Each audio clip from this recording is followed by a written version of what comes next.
Hell hath no fury like Lil Uzi Vert scorned. Apparently, he is admitting pulling a gun at least twice that we know of because of a dispute with his ex-girlfriend, who apparently now is with a new musician, and he ain't happy about it. Yeah, so Lil Uzi actually hasn't commented on this yet, Charles, but what happened was his ex-girlfriend Brittany Byrd was at a Dialogue Cafe in West Hollywood with St. John, and I spoke to someone close to Brittany who basically said they were there for a business meeting. It's kind of unclear if they're dating, but anyways, out of nowhere, Lil Uzi Vert shows up in an Escalade, jumps out, and apparently starts cussing out all the people at the table, clearly upset that St. John is with Brittany at this cafe.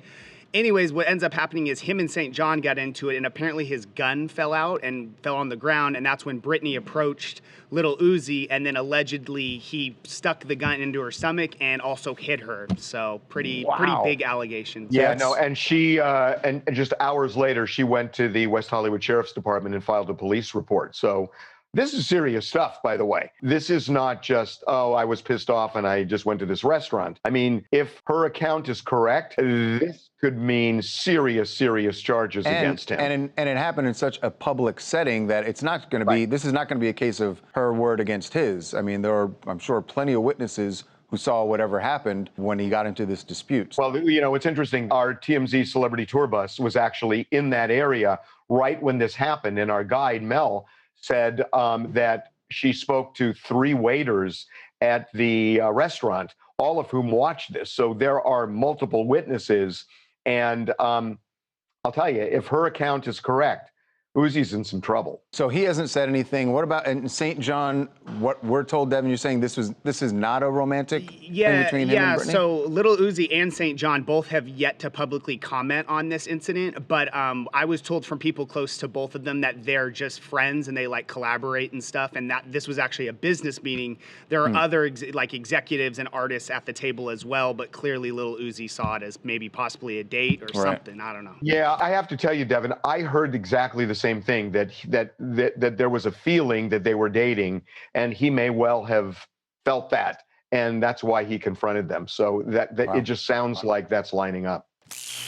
All right, so Lil Uzi Vert accused of pointing a gun at X. I think it's untrue because, you know, Lil Uzi Vert, he's living his life right now. He's living his best life. He's in a relationship with one of the baddest girls, like, in America, JT. So I think it's just the rumors and everything. She's trying to get him caught up, you know, trying to pray for his downfall. Because he's out here living a life, you know, and that's what people do when they're trying to, you know, when they're doing good, when they see a person doing good. The problem with that is there are waiters who have no dog in the fight who saw this. Yeah, and I think what's interesting what he said about Uzi living his life. So the day after, or maybe no, it was 2 days after this incident, he was on the East Coast. He was in the Hamptons at a big party that Michael Rubin threw. Michael Rubin. And he was hanging out with lots of other celebs and didn't seem to have a care in the world. So we'll see how the investigation goes. By the way, Charles, I read about this party. Holy smokes. You talk about a hit list of people who were there, Jay-Z and Beyonce and that's just the beginning. Right. Oh my God. Bon Jovi, it was a whole thing. Heck of a party. Yeah. Wasn't invited. By the way, and when you have a $50 million estate in the Hamptons, that's what you do, I guess.